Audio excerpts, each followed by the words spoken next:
अध्यात्म विश्व विज्ञान यूट्यूब चैनल के सभी प्रेमी पाठकों का हार्दिक स्वागत समादर करते हैं। मित्रों, हम गायत्री मंत्र को सदैव उच्चारण करते रहते हैं। वो मंत्र ऐसा है, ओम भूर्भुवस्वः तत्सवितुर्वरेण्यं भर्गो देवस्य धीमहि धियो यो नः प्रचोदयात्। और इस गायत्री मंत्र को हम यज्ञ आदि कार्यों में इसका उपयोग करते हैं, प्रयोग करते हैं।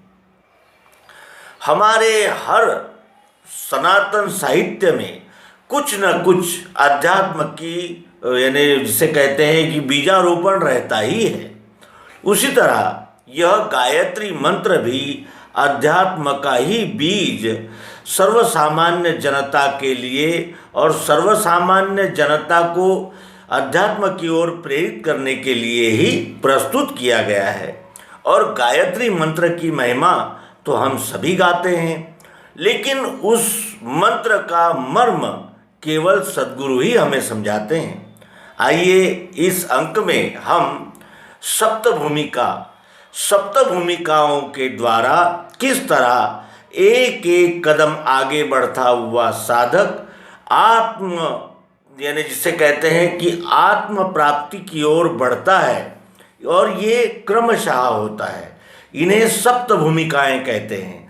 7 स्टेप्स, 7 भूमिकाएं हैं, 7 कदम हैं उस भूमिका में पहुंचने के लिए, जिसमें हम और ये विश्वरूप अलग अलग नहीं होते, दोनों का सम्मिलन, दोनों का समाहित इसी यानी भूमिका में हो जाता है। और आइए ये सप्तभूमिका इस विषय पर अध्यात्म विज्ञान के वरिष्ठ उपदेशक श्री पुरुषोत्तम लाल पटेल, तखतपुर, छत्तीसगढ़, अपने एक लेख में हमें इस सप्तभूमिकाओं के विषय में स्पष्ट रूप से कुछ यानी टिप्स दे रहे हैं, कुछ संकेत दे रहे हैं। और यह लेख हमें अध्यात्म विज्ञान शाला पत्रिका फरवरी मई 2014 से प्राप्त हुआ है। आइए श्री पुरुषोत्तम लाल पटेल जी का यह लेख आप सभी मित्रों की सेवा में प्रस्तुत करते हैं। हम सब इसका यानी अवलोकन करेंगे और इसमें दिए हुए सप्त भूमिकाओं का मार्गदर्शन हृदयस्थ करेंगे, और एक एक कदम चलते हुए उन सप्त भूमिकाओं तक जाने का प्रयास करेंगे। मित्रों, यह व्यावहारिक अध्यात्म विज्ञान रहने से इस लेख का विशेष विचार हम लोग करेंगे, ऐसी अपेक्षा करते हुए आइए प्रस्तुत है लेख महात्मा सप्तभूमिकातीत। महात्मा शब्द की यह तात्विक व्याख्या ध्यान में रखने लायक है। आधुनिक विचार प्रथा के अनुसार केवल किसी लोकमान्य व्यक्ति अथवा सत्व गुणोत्कर्षशाली पुण्य पुरुष को गीता महात्मा यह विशेषण नहीं लगाती, किंतु जो पुरुषोत्तम पद पर आरूढ़ हो चुका है वही सच्चा महात्मा है। महान आत्मा एवं विश्वांतर्गत आत्म तत्व में वस्तुतः आत्मविलीन होकर जो सच्चा अनन्य बुद्धि से विश्व सेवक हुआ है, वह यह सप्तभूमिकातीत स्थान का निर्देश है।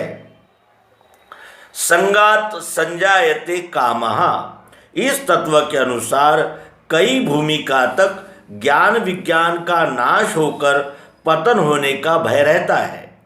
अतएव अंतिम भूमिका पर पहुंचने के लिए कई जन्म ज्ञानी को लगते हैं, यह निर्देश यहाँ पर किया है। फिर भी यह भूमिकाएं अनुभवी पुरुषों की है।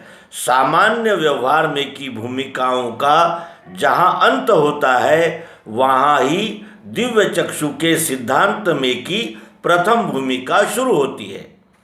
सामान्य विचार से किसी तरह के भी शुभ विचारों का उदय होना यह प्रथम भूमिका है, और इस प्रकार ऊपर की श्रेणियों की ओर जाता हुआ पुरुष आत्म प्राप्ति करके अंतिम पद पर पहुंचता है।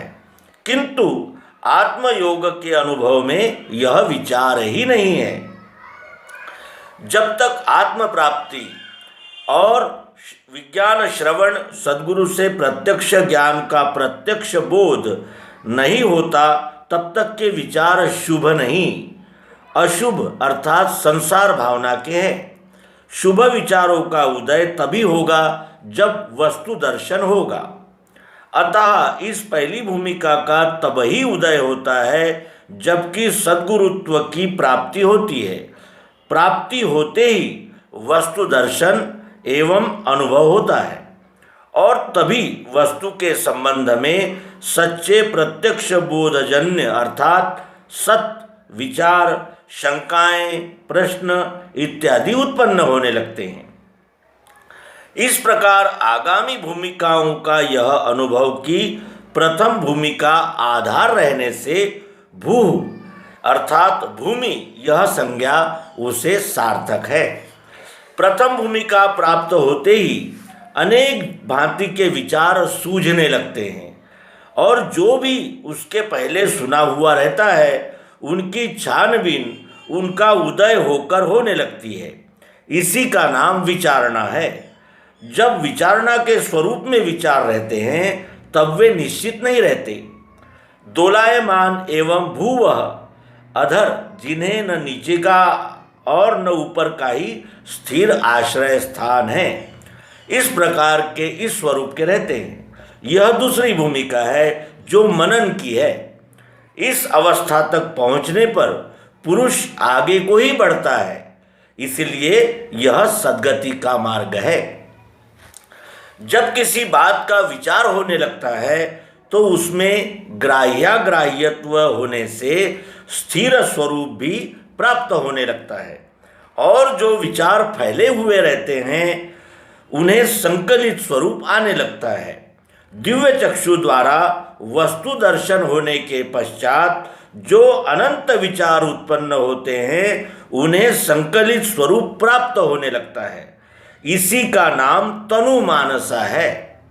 जो तीसरी भूमिका है यह स्वः एवं मनोगति सूक्ष्म रूप बनने की वृत्ति है।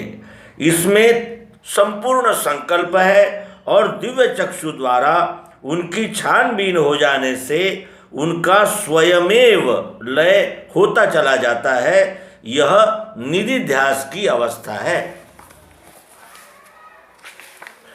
इस अवस्था तक पहुँचने पर दिव्य चक्षुवान पुरुष वस्तु उनको सदैव प्रकट व प्रत्यक्ष रहने के कारण स्वयं उस भूमिका की ओर आगे बढ़ता है जिसमें फिर संकल्प उठना बंद हो जाता है, क्योंकि सब तरह के संकल्प उठकर उनका लय होते रहने से संकल्पों की समाप्ति हो जाती है, जिसमें आत्मरति का ध्यान सदैव रहने लगता है।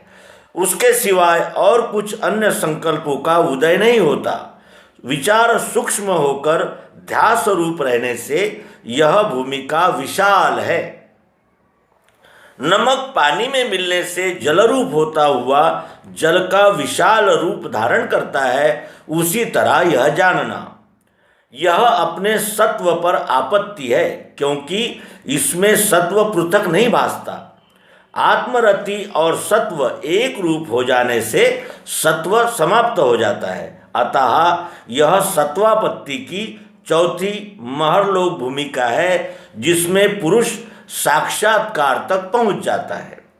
ऊपर की महरलोक की भूमिका में आत्मरूप का सदैव ध्यास अर्थात ध्यान रहने से द्वैत भ्रम शेष रहता है। द्वैत में पूरा निश्चय भी नहीं रहता।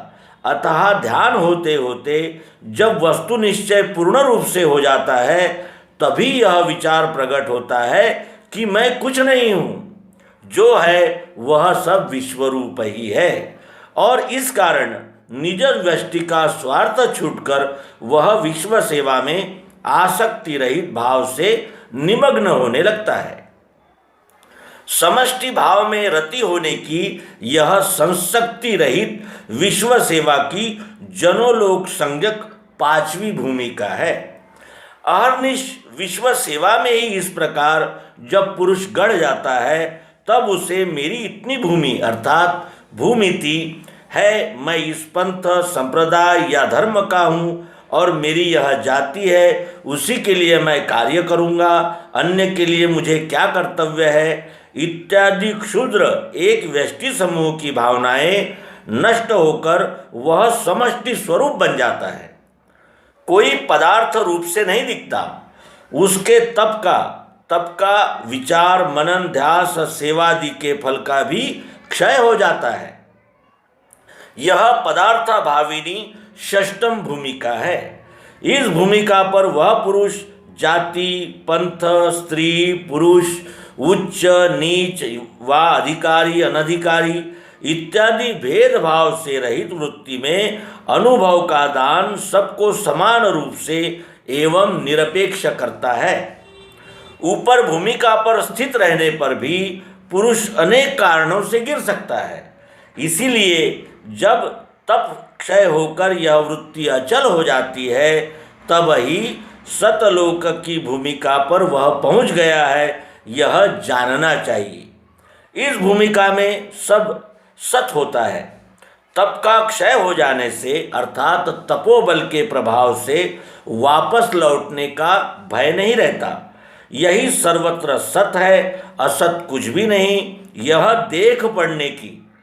देखने की नहीं, क्योंकि देखने में कर्तृत्व भाव शेष रहता है, वह इसमें नहीं होता। सर्वसाक्षिणी अवस्था तुरिया है।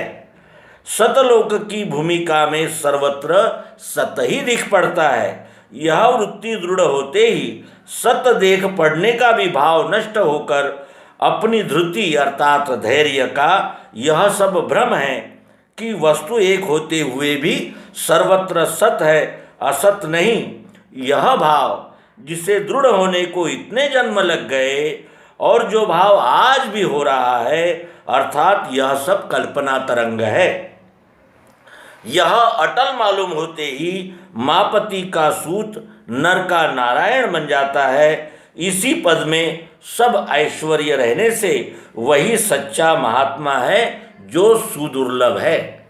मित्रों, हमने श्री पुरुषोत्तम लाल पटेल तखतपुर छत्तीसगढ़ द्वारा प्रस्तुत यह आलेख सुना। 7 भूमिकाओं को पार करते ही फिर जैसे जल में शक्कर का ढेला घुल जाता है। अब शक्कर का ढेला और पानी अलग नहीं किया जा सकता। उस प्रकार हमारा व्यष्टि भाव, हमारा आत्म भाव समष्टि भाव में लय को प्राप्त होता है और यही हम सभी साधकों का परम ध्येय होता है। हम क्रमशः आगे आगे बढ़ते चलेंगे और एक दूसरे की सहायता, एक दूसरे का मार्गदर्शन और एक दूसरे को दिशा निर्देश करते हुए और एक दूसरे का संबल बनते हुए हम सभी अध्यात्म विज्ञान की यात्रा संपन्न करेंगे। इस आशा और इसी ध्येय के साथ हम सभी अपने मित्रों को हार्दिक शुभकामनाएं देते हैं और इस यात्रा में हम सब सहभागी हैं और हम सब उसी शुभ को प्राप्त करना चाहते हैं जो सत्य है और शिव है।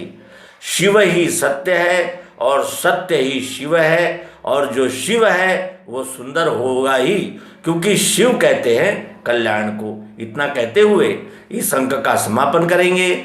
सभी प्रेमी मित्रों का हार्दिक धन्यवाद, अभिनंदन, नर्मदे।